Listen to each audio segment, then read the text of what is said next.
জামায়াতে ইসলামীর ছায়া মন্ত্রিসভা গঠনের পর এবার সরাসরি বিশাল এক ঘোষণা দিয়ে বসল দলটি।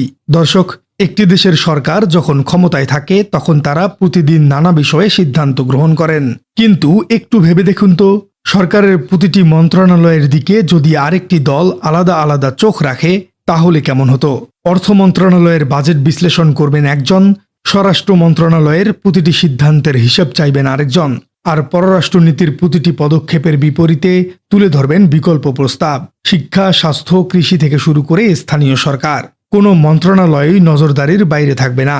এটি কি শুধুই কোনো বিরোধী দলের সাধারণ রাজনৈতিক কৌশল, নাকি বাংলাদেশের সংসদীয় রাজনীতির ইতিহাসে সম্পূর্ণ নতুন একটি অধ্যায়ের সূচনা? পর্যায়ক্রমে আরো 3টি বিভাগীয় ভাগ্য আমরা একজন এরকম ধৈর্যবান সুন্দর কথা বলার দর্শক, ঘটনার সবচেয়ে বড় চমকটি হল প্রধান বিরোধী দল জামায়াতে ইসলামী এখন ঠিক এই কাঠামো নিয়েই এগোচ্ছে, যাকে রাষ্ট্রবিজ্ঞানের ভাষায় বলা হয় শ্যাডো ক্যাবিনেট বা ছায়া মন্ত্রিসভা।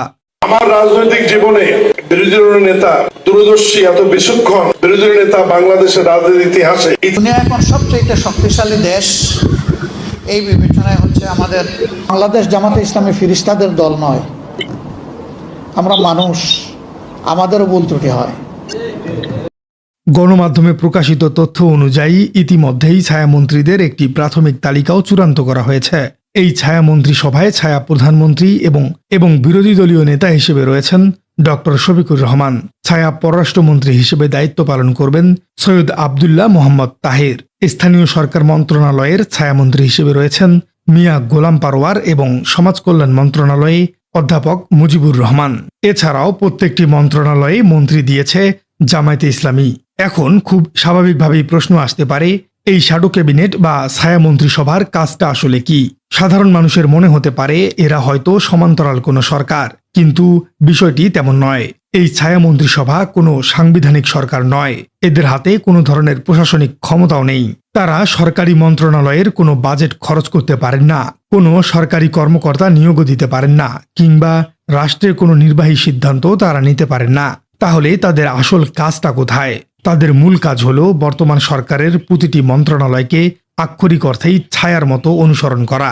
সরকার কি সিদ্ধান্ত নিল, কেন নিল, কত টাকা খরচ হলো এবং সাধারণ জনগণের উপর এর প্রভাবটা কি, এসব বিষয়ে চুলচেরা বিশ্লেষণ করা। আর তার চেয়েও গুরুত্বপূর্ণ কাজ হলো সরকারের নেওয়া পরিকল্পনার সবচেয়ে ভালো বিকল্প কি হতে পারত তা তথ্য এবং উপাত্ত সহ দেশবাসীর সামনে তুলে ধরা। অর্থাৎ সরকার যেসব সিদ্ধান্ত নিবে এই ছায়া মন্ত্রিসভা তার বিপরীতে আরেকটি ভালো সিদ্ধান্ত দেবার চেষ্টা করবে।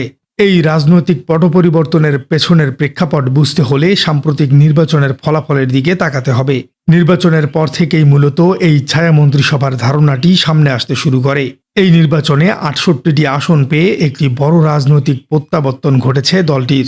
নির্বাচনের পরপরই দলের আমির ডক্টর শফিকুর রহমান ঘোষণা দিয়েছিলেন যে সরকারের সিদ্ধান্ত কঠোরভাবে পর্যবেক্ষণ, চ্যালেঞ্জ এবং জনগণের স্বার্থে বিকল্প নীতি উপস্থাপনের জন্য একটি সুনির্দিষ্ট কাঠামো গড়ে তোলা হবে।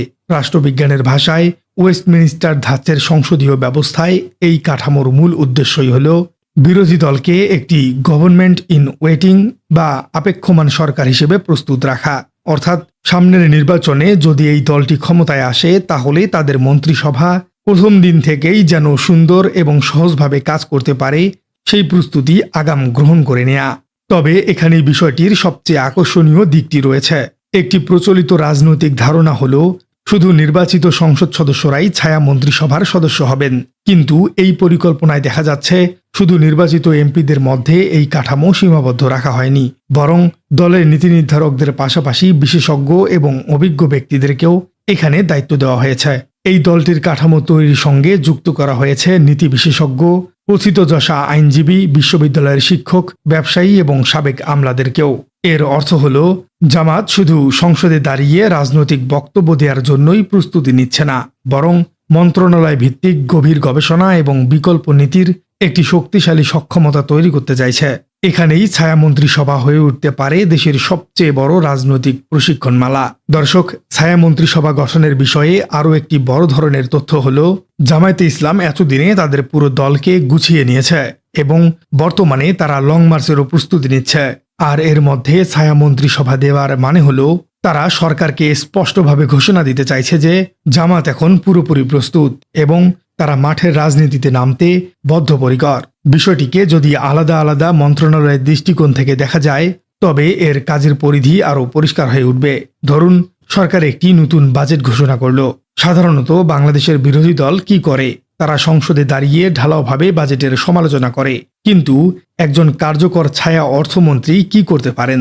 তিনি সরকারের বাজেটের প্রতিটি খাত বিশ্লেষণ করে যৌক্তিকভাবে বলতে পারবেন কোথায় অপচয় হয়েছে, সাধারণ মানুষের উপর কোথায় করের চাপ বাড়ছে, কোন খাতে বরাদ্দ কম এবং বিকল্প বাজেট ঠিক কেমন হতে পারত। একইভাবে স্বরাষ্ট্র মন্ত্রণালয়ের ক্ষেত্রে আইনশৃঙ্খলা পরিস্থিতির প্রকৃত পরিসংখ্যান, পুলিশের সংস্কার, জবাবদিহি এবং অপরাধ নিয়ন্ত্রণের উপর ধারাবাহিক রিপোর্ট তৈরি করা সম্ভব। আর পররাষ্ট্রনীতিতে বড় বড় পরাশক্তি কিংবা মধ্যপ্রাচ্যের সঙ্গে বর্তমান সরকারের সিদ্ধান্তের মূল্যায়ন নিয়ে অত্যন্ত গভীর আলোচনা হতে পারে। তবে বিষয়টিকে শুধু এই ইতিবাচক দৃষ্টিকোণ থেকে দেখলে ছবির অন্য একটি দিক ঢাকা পড়ে যাবে। বিশ্লেষকদের অনেকেই এই উদ্যোগ নিয়ে প্রশংসা করলেও অনেকেই আবার সংশয় প্রকাশ করেছেন। তাদের মতে এই ছায়া মন্ত্রিসভা যদি কেবল পোস্টার, মাঝে মাঝে সংবাদ সম্মেলন আর সামাজিক যোগাযোগ মাধ্যমের গতানুগতিক বক্তব্যে সীমাবদ্ধ থাকে তাহলে এর রাজনৈতিক মূল্য হবে শূন্য। কারণ ঘোষণা দেওয়া আর বাস্তবে প্রয়োগ করা সম্পূর্ণ ভিন্ন দুটি বিষয়। বর্তমান সরকারের প্রতিটি সিদ্ধান্তের বিরোধিতা করলেই শক্তিশালী বিরোধী দল হওয়া সম্ভব হবে না। যে সিদ্ধান্ত ভালো সেটিকে ভালো বলার সৎসাহসও রাখতে হবে, আর যেটি ভুল সেটির যুক্তিসঙ্গত এবং গঠনমূলক আলোচনা করতে হবে। ছায়া মন্ত্রিসভার সবচেয়ে বড় পরীক্ষা হবে এখানেই। তারা কি কেবল অন্ধভাবে সরকারের বিরোধিতা করবে, নাকি সত্যি জাতির সামনে একটি কার্যকর বিকল্প তুলে ধরবে? আর ঠিক এই জায়গাটিতে সামনে আসে বড় তিনটি চ্যালেঞ্জ, যা এই কাঠামোকে সফল বা ব্যর্থ করতে পারে। প্রথম চ্যালেঞ্জ হলো তথ্য। সরকারের মন্ত্রণালয়ের প্রয়োজনীয় এবং গোপনীয় ডাটা যদি ছায়ামন্ত্রীরা সময় মতো না পান তাহলে গভীর বিশ্লেষণ করা তাদের পক্ষে অসম্ভব হয়ে পড়বে। দ্বিতীয় চ্যালেঞ্জ হলো দক্ষতা এবং এক্সপার্টিজ। রাজনৈতিক ময়দানে আগুনঝরা বক্তব্য দেওয়া আর টেবিল চেয়ারে বসে নীতি নির্ধারণী গবেষণা করা এক জিনিস নয়, এজন্য প্রয়োজন দীর্ঘমেয়াদী মনোযোগ। তৃতীয় চ্যালেঞ্জটি হলো নিরপেক্ষতা বজায় রাখা। এখানে ভুল করলে সাধারণ মানুষ তীব্র সমালোচনা করবে। সরকারের ভুল ধরতে গিয়ে যদি তারা নিজেরাই ভুল তথ্যের উপর নির্ভর করেন তবে তাদের বিশ্বাসযোগ্যতা পুরোপুরি নষ্ট হয়ে যাবে। এখন আসল প্রশ্ন হলো এখান থেকে পরিস্থিতি ঠিক কোন দিকে যেতে পারে? সামনের দিনে তিনটি মূল সম্ভাবনা দেখা যেতে পারে। প্রথমত, এই ছায়া মন্ত্রিসভা যদি সত্যি কার্যকরভাবে কাজ করে তবে বর্তমান সরকারকে শুধু রাজপথের বিরোধী দলের বদলে একটি সুসংগঠিত মন্ত্রণালয় ভিত্তিক এবং নীতি নির্ভর বিরোধী কাঠামোর মোকাবেলা করতে হবে, যা সরকারকে জবাবদিহি করতে বাধ্য করবে। অন্য পরিস্থিতিতে এমন হতে পারে যে কয়েক মাস যাবার পর এই ছায়া মন্ত্রিসভা কার্যকর স্থবির হয়ে পড়তে পারে। প্রয়োজনীয় তথ্যের অভাব এবং গবেষণার বদলে পুরনো রাজপথের রাজনীতি আবার ফিরে আসতে পারে। তৃতীয় সম্ভাবনা হলো এতদিন বিরোধী দলের প্রধান অস্ত্র ছিল মিছিল, সমাবেশ আর সংসদে প্রতিবাদ বয়কট। কিন্তু এবার যদি বিরোধী দল বলে আপনার নীতি ব্যর্থ হলে আমাদের কাছে বিকল্প পরিকল্পনা প্রস্তুত আছে, তবে দেশের রাজনীতির ভাষাই চিরতরে বদলে যাবে। সবকিছু মিলিয়ে ঘটনাটিকে শুধু একটি দলের নতুন কমিটি গঠনের খবর হিসেবে দেখলে সবচেয়ে গুরুত্বপূর্ণ অংশটি বাদ পড়ে যাবে। আসলে কি ঘটেছে এখানে? নির্বাচনের পর একটি দল নিজেদের শুধু বিরোধী দল হিসেবে নয় বরং আগামী দিনের বিকল্প সরকার হিসেবে প্রস্তুত করার এক নতুন মডেল প্রকাশ করেছে। ছায়া মন্ত্রিসভা বানানো সহজ হলেও একটি কার্যকর ছায়া মন্ত্রিসভা চালানো এবং জনগণকে বিশ্বাস করানো এটি অনেকটাই কঠিন হবে। প্রিয় দর্শক, জামাতের এই ছায়া মন্ত্রিসভা গঠন এবং পুরো দল গুছানোর বিষয়টিকে আপনি কিভাবে দেখছেন? কমেন্টে জানিয়ে দিন আপনার মূল্যবান মতামত। আর আমাদের চ্যানেলে নতুন হয়ে থাকলে চ্যানেলটি সাবস্ক্রাইব করে বেল আইকনটি বাজিয়ে দিন।